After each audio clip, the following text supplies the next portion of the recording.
WSAZ News Channel 3, 6 o'clock.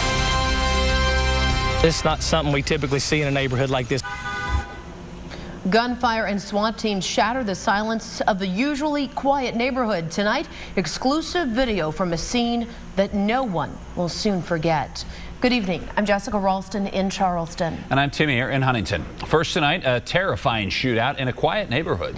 It all happened in the South Hills area of Charleston this morning. Our cameras were rolling as it all went down.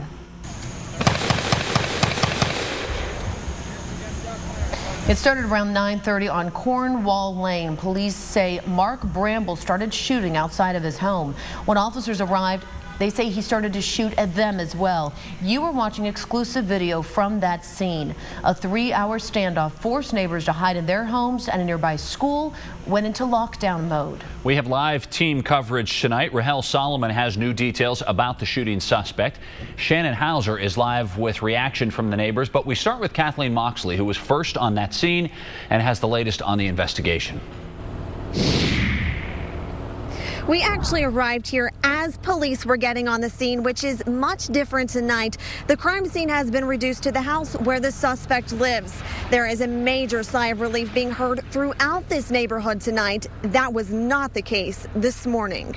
The shots rang throughout this South Hills neighborhood. The dozens of officers already on scene rushed into action. It started with a call to this house. A woman told police her husband, Mark Bramble, started firing a gun. I heard the first shot, and then the girl was running from Cornwall, and the policeman met her. The wife rescued and taken to safety. The main goal for police then was to get him out of the house. But Bramble started to shoot again. 3 or 4 other police officers yelled, get back, and then run behind this house, and I thought, there's something very serious going on. Kanawha County Prosecutor Mark Plants is used to criminal cases, but not necessarily in his own neighborhood. It's one thing to see it in a report. It's a whole other thing to watch it live. They just did an absolutely incredible job, and they're well trained. They're just trying to figure out exactly which house it is and what's going on. It ended just before noon with an injury to Bramble's head believed to be self-inflicted.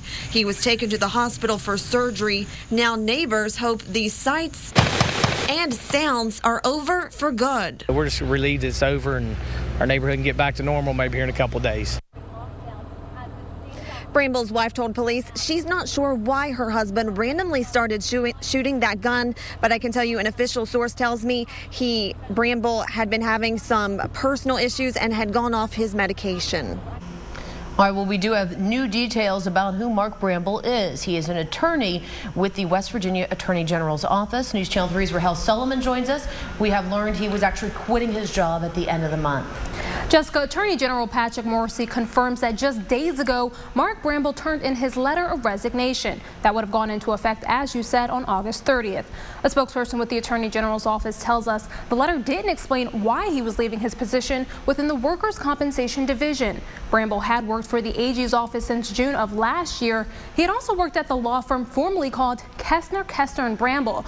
According to his LinkedIn page, he had been with that firm since 1996, even rising to partner status. Court records show professionally, Bramble has had some run-ins with an ethics board.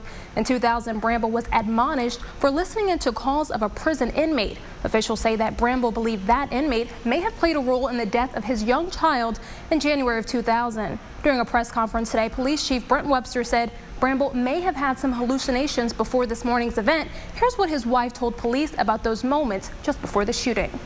She didn't really understand it. He made some comments that somebody was coming to get him. I don't believe he tried to hurt her, but clearly she was scared and she didn't understand what was going on. Now, Bramble is currently being treated at CAMC General. He suffered some head injuries during this morning's standoff. Police say it appears those injuries were self-inflicted. All right, Rahel, we're going to have a deeper look into his past coming up new tonight at 10 and 11. All of this, as we've mentioned a couple of times here, playing out in a very quiet, upscale Charleston neighborhood. Well, neighbors were not even allowed to leave their homes while all of this played out. No surprise there. News Channel 3's Shannon Hauser joins us now live. And Shannon, this was obviously a pretty scary situation. It was a neighborhood put on lockdown. For one mom, it was so scary she grabbed her kids, went straight to the basement and locked all the doors. But some neighbors I spoke to say they weren't concerned for their immediate safety, but for the safety of those involved in the situation. It's a scene many neighbors in Sherwood Forest never thought they would see. A quiet neighborhood. We never have anything happen unless it's a burglary in a car or something like that. Wanda and Jeff Stoker live down the street from where a police shootout happened during a normally quiet Monday morning. Saw the first police car go by with the lights on, so I just walked up there to see what way they went, and that's where I heard the first shot. It's that sound that caused Renee Morris to grab her children and head to the basement, locking the doors behind them. The Charleston police were in our backyard, kind of barricading our road so nobody could get down it, but I still had a sense of fear. Even from blocks away, neighbors heard the gunshots, but it wasn't long until they knew exactly where they were coming from. That all residents in the area of 105 Cornwall Lane, which is off Nottingham Road in the Sherwood Forest area, to stay indoors at this time. They're on scene of a priority call. Police are gone and the neighborhood is quiet. But Morris says it doesn't change the horrifying image she and her children now have. They ride their bikes down the street weekly. I mean, they walk down the street, and now they have a sense of fear. After the standoff ended, and even tonight, a lot of families and children have been walking about the neighborhood here, trying to get back to their everyday lives. Now, Kenna Elementary was also on lockdown today as a precaution. All right. Hey, thanks a lot, Shannon. And we have continuing coverage over on the web channel WSAZ.com. You can find raw exclusive video, a slideshow of the pictures, and the latest information on the investigation. A man is dead after running from police over the weekend and drowning in a creek. Meigs County Sheriff Keith Cooper says the Middleport police were investigating possible drug activity in the Leading Creek area on Saturday evening. Keith Wood says the officers found a truck with the meth lab inside, and they say that when they took John Ward into custody, he suddenly took off and jumped into the creek. His body was then found about 3 hours later. BCI has been called in to investigate. Ward's body has been sent to the Montgomery County Coroner's Office for an autopsy. John Ward was 49 years old. 2 people were taken to the hospital after a train hit a truck on the railroad tracks. It happened this morning in the 1900 block of Front Street in Ashland. Police say Tommy Fletcher and Brandy Parsons were leaving Mansback Metal, which is a recycling facility, when their truck was hit. A witness says the train's horn was blowing and the signals were working. Fletcher and Parsons were taken to the hospital with non-life-threatening injuries.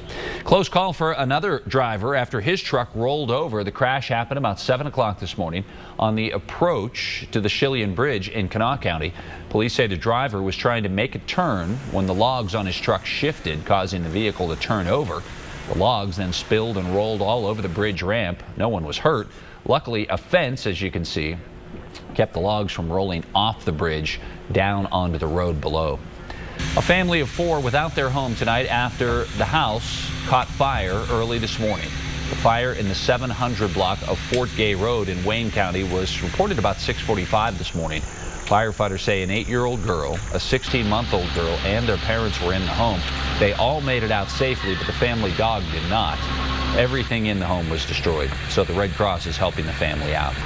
A 12-year-old is in critical condition after a fire over the weekend in Athens County. It happened Saturday morning on 10 Spot Road right near Carbondale. The homeowner told deputies her son had friends staying over when one of the boys woke her up to say that the house was on fire.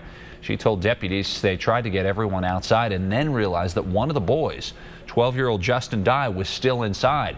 So the homeowner's boyfriend ran back in and he managed to save Justin, but the boy is in critical condition at a hospital in Columbus. A man is facing jail time after showing up at a high school in Kanawha County with a gun. Russell Ellswick pleaded no contest to having the gun on school property. Police say he showed up at Herbert Hoover High School in November with a gun and began scaring some of the employees. So terrorism charges were dropped against Ellswick as part of this plea deal. He faces 2 to 10 years in prison when he is sentenced next month. A former police officer is headed to prison. Melvin Schock Jr. was sentenced to 6 years for possession with intent to distribute oxycodone and using a gun during a drug offense. Schock already admitted in 2009, while he was on the Ashland police force, he and 2 other people broke into a home pretending to execute a search warrant. Well, they were really looking for cash and pills for themselves. Investigators say Schock provided his accomplices with police tactical equipment, and he even used his duty weapon. At the West Virginia Capitol tonight, someone took the right to bear arms a little too seriously. Someone cut the left paw off a stuffed bear that sits outside the Attorney General's office. A receptionist noticed the damage and filed a report with Capitol Police. There are no cameras monitoring that hallway outside the office. It's actually illegal to have bear parts in your possession unless the animal was killed during hunting season and is registered with the DNR. The United Mine Workers of America and Patriot Coal have come to a potential settlement over wage and benefit cuts. The union says the deal significantly improves the cuts that Patriot proposed in bankruptcy court earlier this summer. No specifics are being released just yet. Union members will have to approve the deal, and a vote has been scheduled for Friday. Still ahead tonight at 6 o'clock, a new employee in the city of Huntington with nothing but storms on her mind. Plus, back to school. Students in one county have a brand new school and several new classmates. Speaking of showers and storms, they're on my mind and should be on yours the next 12 hours or so. Let me take you to our Southern Ohio Medical Center weather cam in Ashland, Kentucky, where right now, if you're heading over to Central Park for an after-dinner walk, you should be okay. You can even see a glimmer of brightening. Later on, as the sun goes down, and overnight, there'll be some downpours coming through Pogues Landing. Updated forecast when I rejoin you on News Channel 3 at 6.